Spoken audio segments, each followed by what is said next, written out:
세상의 모든 해답, 천기누설. 오늘 내가 할 이야기는 이거야. 법치주의, 무죄추정, 사법부 독립 같은 거창한 법 원칙들이 어떻게 권력자들의 면죄부 발급기로 악용되고 있는지 그 실체를 적나라하게 까발려 보려고 해. 법은 원래 약자를 보호하고 강자를 견제하라고 만든 거야. 그런데 어느 순간부터 완전히 거꾸로 작동하고 있어. 이 영상 보고 나면 뉴스 속 판사들의 법리적 판단이 완전히 다르게 들릴 거야. 바로 시작하자. 법치주의의 본질은 통치자, 대통령, 검사, 판사가 자의적으로 권력을 휘두르는 것을 막기 위한 권력 통제 장치야. 국민들 보고 법 지켜라고 훈계하는 게 주 목적이 아니라는 거지. 진정한 실질적 법치주의는 법의 내용과 집행이 모두 정의로워야 해. 일반 국민에게는 가혹하고 권력자에게는 관대한 이중잣대가 적용되는 순간 그건 법치가 아니라 법을 빙자한 폭력일 뿐이야. 인두비오 프로레오, 검사가 입증을 100% 못했을 때 피고인을 구제하는 원칙은 맞아. 하지만 여기서 말하는 의심은 합리적 의심이어야 해. 누구나 납득할 만한 상식적인 의심이어야 한다는 거야. 이는 판사가 증거를 제멋대로 배척하고 눈을 감고 귀를 막은 뒤 증거가 부족하다고 선언하라고 만든 원칙이 아니야. 실체적 진실을 밝히려는 치열한 노력 끝에도 정말 모르겠을 때 적용하는 최후의 수단이지 권력자를 봐주기 위한 전가의 보도가 아니야. 명백한 증거, 녹취록, 엑셀 파일, 문자 메시지가 눈앞에 있는데도 판사가 그래도 모를 수도 있지 않을까라며 억지로 의심을 만들어내는 건 이 원칙을 악용하는 거야. 판사의 양심. 양심에 따라 심판한다는 헌법 제103조의 참뜻은 외부 압력, 각종 권력자에 굴하지 말고 오직 법리와 증거, 객관적 양심만 보라는 뜻이야. 판사 개인이 나는 이 사람을 봐주고 싶다거나 권력자 비위를 맞추는 게 국익이다라고 생각하는 건 양심이 아니라 독선이자 직무유기야. 판사는 증거의 가치를 판단할 자유심증주의가 있지만 이는 논리와 경험칙을 벗어나면 안 돼. 주가 조작 선수가 관리한 계좌지만 주인은 몰랐다는 판단은 경험칙에 반하는 궤변이야. 판결의 존중. 판결이 확정되면 기판력, 확정된 효력 때문에 따를 수밖에 없지만 그렇다고 해서 잘못된 판결을 입 다물고 존경하라는 뜻은 아니야. 판결은 비판의 성역이 아니다. 명백히 불이한 판결은 시민사회와 역사의 법정에서 끊임없이 탄핵당하고 비판받아야 마땅해. 무죄 추정의 원칙.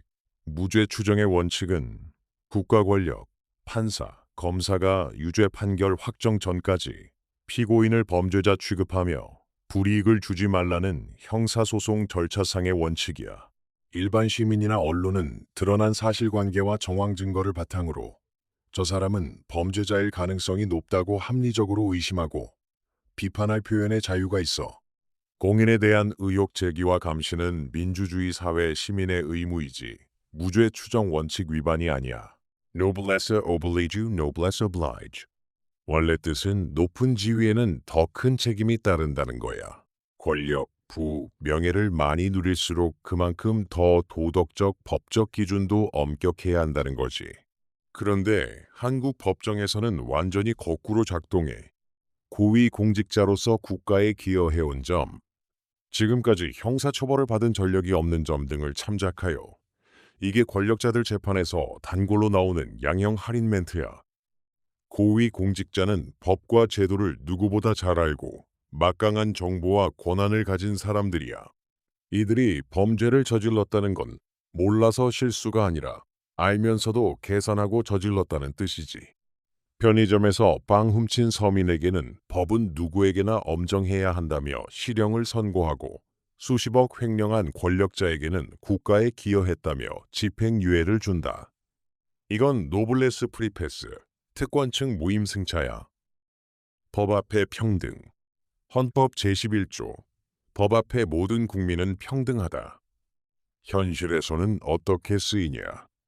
서민 처벌할 때는 이렇게 써. 법 앞에 만인은 평등하므로 봐줄 수 없다. 엄벌의 근거가 되는 거야. 그런데 권력자나 재벌 처벌할 때는 이렇게 뒤집어. 평등 원칙상 신분으로 차별할 수 없다. 가중 처벌을 회피하는 방패가 되는 거지. 진정한 법 앞의 평등은 같은 조문을 적용하는 것이 아니라 같은 죄질과 책임에 대해 같은 수준의 처벌을 받는 것이어야 해. 똑같은 원칙을 정반대로 적용하는 거지. 약자에게는 칼이 되고 강자에게는 방패가 되는 선택적 평등 원칙인 거야. 사법부의 독립. 원래 뜻은 행정부, 입법부가 법원 판결에 압력 넣지 말라는 거야. 정치 권력으로 판사 길들이기 하지 말라는 의미지. 근데 요즘은 시민이 판결 비판하면 사법부의 독립을 침해하는 언행은 자제해야 이러고, 엉터리 판결 지적하면 판결은 비판하지 말라는 입막음용으로 쓰여. 사법부 독립은 권력의 압력으로부터 자유로워라는 원칙이지. 시민은 입 다물고 판사 말에 머리 숙여라는 면죄부가 아니야. 오히려 진짜 사법부 독립을 위해서라도 엉터리 판결은 세게 비판해야 판사들도 긴장하게 되는 거지. 자, 정리해보자. 서민에게는 법은 누구에게나 엄정하다. 재벌에게는 국가 경제에 기여해온 점을 참작. 고위 공직자에게는 공직자로서 헌신해온 점. 초범인 점. 법치주의, 평등, 독립, 양심. 원래는 약자를 지키고 권력을 통제하려고 만든 이 아름다운 원칙들이 지금은 권력자들의 탈출구가 되어버렸어. 이제 원칙들을 원래 뜻대로 되돌려야 해. 그 출발점은 시민들이 판결은 성역이라는 거짓말에 속지 않고 엉터리 판결과 선택적 법 적용을 계속 까고 감시해야 해. 대한민국이 무너지고 있다. 지금 현실은 대다수의 보통 사람은 그래도 안전할 거란 심리적 마지노선마저 붕괴된 후다. 고물을 팔아만든 3,000원이 전 재산인 사람을 절도죄로 구속한 날도 있다. 우리 사회가 적당히 오염됐다면 난 외면했을 것이다. 모른 척할 정도로만 썩었다면 내 가진 걸 누리며 살았을 것이다. 부정부패가 해악의 단계를 넘어 사람을 죽이고 있다. 기본이 수십 수백의 목숨이다. 수많은 사람의 피. 바꿔야 한다. 내가 할 수 있는 무엇이든 찾아 판을 뒤엎어야 한다. 더 이상 침묵해서는 안 된다. 이제 입을 벌려 말하고 손을 들어 가리키고 장막을 치워 비밀을 드러내야 한다. 나의 이것이 시작이길 바란다.